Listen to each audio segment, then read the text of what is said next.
Sobat Justitia, aku Angga. Dan aku Dela. Kita akan sharing sekilas info tentang jenis badan hukum. Simak yuk lebih lanjut hanya di Law Info. Teman-teman, di Indonesia sendiri ada 3 bentuk badan hukum yang dapat dibagi ke dalam beberapa jenis, yaitu ada perseroan terbatas, koperasi, dan juga yayasan. Untuk perseroan terbatas adalah badan hukum yang merupakan persekutuan modal. Didirikan berdasarkan perjanjian, melakukan kegiatan usaha dengan modal dasar yang seluruhnya terbagi dalam saham, dan memenuhi persyaratan yang ditetapkan dalam undang-undang serta peraturan pelaksananya. Untuk ciri-ciri dari perseroan terbatas adalah, yang pertama, besar modal awal ditentukan oleh para pendiri. Yang kedua, bersifat profit oriented. Ketiga, tidak mendapatkan fasilitas dari negara. Keempat, adanya pemisahan antara pengurus perusahaan dan pemilik perusahaan. Yang kelima, perusahaan dipimpin oleh direksi, sementara karyawan perusahaannya berstatus sebagai pegawai perusahaan swasta. Yang keenam, kekuasaan tertinggi terdapat pada sebuah RUPS, yakni Rapat Umum Pemegang Saham. Dan yang ketujuh, pembagian keuntungannya dibagi dalam bentuk dividen. Pengaturan lebih lanjut mengenai perseroan terbatas diatur dalam Undang-Undang Nomor 40 Tahun 2007 tentang perseroan terbatas. Untuk pengertian dari koperasi, merupakan badan hukum yang didirikan oleh orang perseorangan ataupun badan hukum koperasi dengan pemisahan kekayaan para anggota-anggotanya sebagai modal untuk menjalankan usaha yang memenuhi aspirasi dan kebutuhan bersama di bidang ekonomi, sosial, dan budaya sesuai dengan nilai dan prinsip koperasi. Dalam hal ini tertuang pada pasal 1 ayat 1 Undang-Undang Nomor 12 Tahun 2002 tentang Perkoperasian. Ciri utama koperasi terbagi jadi 5. Yang pertama, adanya asas gotong royong atau kekeluargaan dan sukarela atau tidak boleh ada paksaan.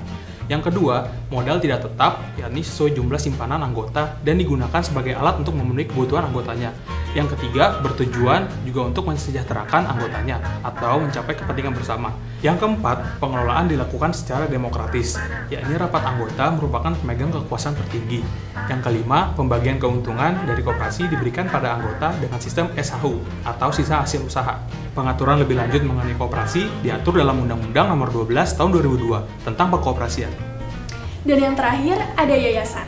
Yayasan adalah badan hukum yang terdiri atas kekayaan yang dipisahkan dan diperuntukkan untuk mencapai tujuan tertentu di bidang sosial, keagamaan, dan kemanusiaan. Ciri utama dari yayasan antara lain, yang pertama bersifat dan bertujuan sosial, keagamaan, dan kemanusiaan.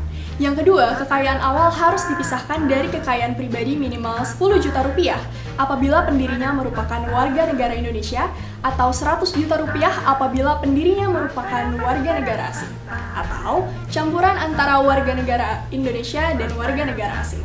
Selain itu juga bersifat non-profit oriented dengan jumlah penyertaan maksimum 25% dari seluruh nilai kekayaan yayasan. Yang ketiga, tidak mempunyai anggota. Dan yang keempat, memiliki organ yang terdiri atas pembina, pengurus, dan pengawas. Kekayaan yang diperoleh yayasan berdasarkan undang-undang, baik berupa uang, barang, maupun kekayaan lain, dilarang dialihkan atau dibagikan secara langsung ataupun tidak langsung kepada organ yayasan, baik dalam bentuk gaji, upah, maupun honorarium, atau bentuk lain yang dapat dinilai dengan uang. Pengaturan lebih lanjut mengenai yayasan diatur dalam Undang-Undang Nomor 28 Tahun 2004 tentang perubahan atas Undang-Undang Nomor 16 Tahun 2001 tentang yayasan, Junto Peraturan Pemerintah Republik Indonesia Nomor 63 Tahun 2008 tentang pelaksanaan Undang-Undang tentang yayasan.